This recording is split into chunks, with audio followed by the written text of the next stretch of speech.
मैं पत्रकार भाइयों का बहुत शुक्रिया अदा करता हूँ। मुझसे ज़्यादा पत्रकार भाइयों की जिम्मेदारी है इस देश को बचाना। ये देश एक सेकुलर देश है। यहाँ हिंदू, मुस्लिम, सिख, ईसाई सब रहते हैं। आप गाड़ी में जाएंगे तो हर 100-200 किलोमीटर पर अलग भाषा बोलने वाले, अलग तरह का कपड़ा पहनने वाले, अलग तरह का जो उनका कस्टम है रहते हैं, और सब मिलके भारतवर्ष के रहने वाले हैं। सब मिलके गाते हैं सारे जहाँ से अच्छा हम हिंदुस्तान। लेकिन मैं देख रहा हूँ 2014 के बाद से इस देश में लगातार कोशिश हो रही है कि मुसलमानों को टारगेट किया जाए।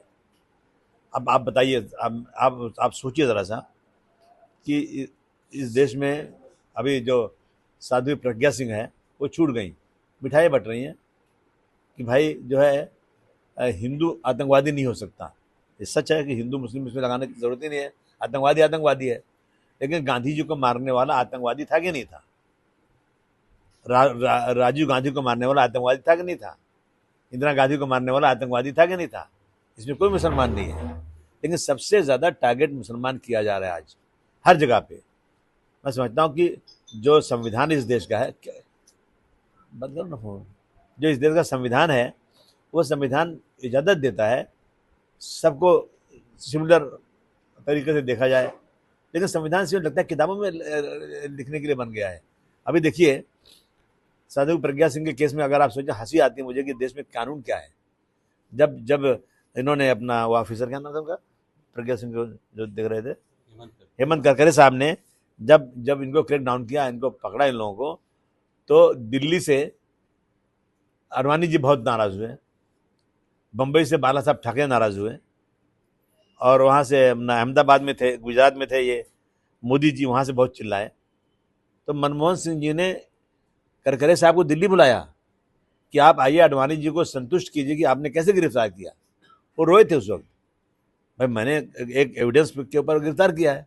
उसमें एक लैपटॉप पकड़ा गया था, उस लैपटॉप में सारी चीज़ें थी, इस देश को हिंदू राष्ट्र बनाने की बातें थी। ये लोग गए थे नेपाल गए थे, इसराइल गए थे, बैंकॉक गए थे कि असाइलेंस देंगे आपके यहाँ, हम कुछ लोगों को मदद कीजिए, हम एक फ़ौज बनाएंगे। ये सब चीज़ें सब कहाँ गई? सब चीज़ें ख़त्म हो गई। और उसके बाद जब ये केस शुरू हुआ, ये केस जो है एटीएस देख रही थी, बॉम्बे पुलिस, उसको हटा करके इसमें लाया गया एनआईए को। और जो पब्लिक प्रोसिक्यूटर थी उन्होंने स्टेटमेंट दिया कि मुझे ऊपर से दबाव है कि अक्यूज के नरमी बरतो, उनके साथ नरमी से पेश आओ। अब बताइए कि जो गुनहगार है पकड़े जाते हैं, कोर्ट में कौन एविडेंस देता है? प्रोसिक्यूटर ही देता है, पुलिस देती है। लेकिन उसके साथ नरमी बरतो। और ये केस में यही हुआ, इतने साल केस चला है, और इसमें जो है 40 मुझे सर्दी हो गया सर, 40 इसमें जो है ना विटनेस होस्टाइल हो गए, 40। उसके बाद 6 विटनेस जो हैं जिन्होंने मजिस्ट्रेट के सामने स्टेटमेंट दिया था वो भी होस्टाइल हो गए। मजिस्ट्रेट के सामने दिया हुआ स्टेटमेंट होस्टाइल नहीं होता है वो सामने, लेकिन होस्टाइल हो गया और मजिस्ट्रेट को बुलाया भी नहीं गया, और ताली बजाई जा रही है, बहुत खुशी मनाई जा रही है। 19 साल तक ट्रेन ब्लास्ट के लोग पकड़े गए, 19 साल तक जेल में पड़े रहे। 7 लोगों को फांसी की सजा, 5 को उम्र कैद की सजा, 1 को फ्री छोड़ दिया था। और आप समझिए कि इन लोगों को ऐसा बुरी तरह मारा गया था कि इनके बाप को नंगा किया गया, इनकी बहू को, इनकी बीवी को बुर्का उतार के चौकी में खड़ा किया गया, और बाप को मारते रहे, बेटे को मारते रहे कि तू बोल क्या किया तूने। इस तरह से कन्फेशन दे करके इन्होंने किया। निचली अदालत ने तो उनको सजा दिया, लेकिन अगली अदालत ने से इंसाफ मिल गया। अगर ये हिंदू मुस्लिम के ऊपर कोर्टों से फैसला होगा, फिर लोग जाएंगे कहाँ जाएंगे लोग, किसके पास जाएंगे? अभी देखिए जामनेर में जो हुआ, 21 साल का लड़का सुलेमान, अगर उसने किसी लड़की से बात भी किया, कोई गलती भी किया, तो आप उसको पकड़िए, पुलिस को दीजिए। पुलिस है यहाँ पर, कोर्ट है यहाँ पर, वकील है यहाँ पर, जेल है यहाँ पर, सजा दीजिए जो गलती किया है।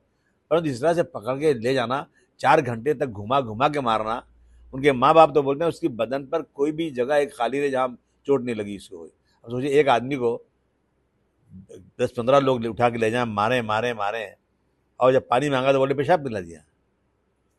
तो ये क्या है? क्या सरकार क्या कर रही है? कुछ नहीं। और फिर कल रात को फिर कोई गया था, दाढ़ी वाला मुसलमान जा रहा था, मछली मारने, उसको पकड़ दाढ़ी वाला देख करके उसको मारा, उसकी मोटरसाइकिल छीन लिया। रोज ही हो रहा है। अभी आप देखिए पूना के अंदर बांग्लादेशी रोहिंग्या के घुसपैठ कह करके बजरंग दल वालों के साथ पुलिस वाले बजरंग दल वालों को लेकर गए।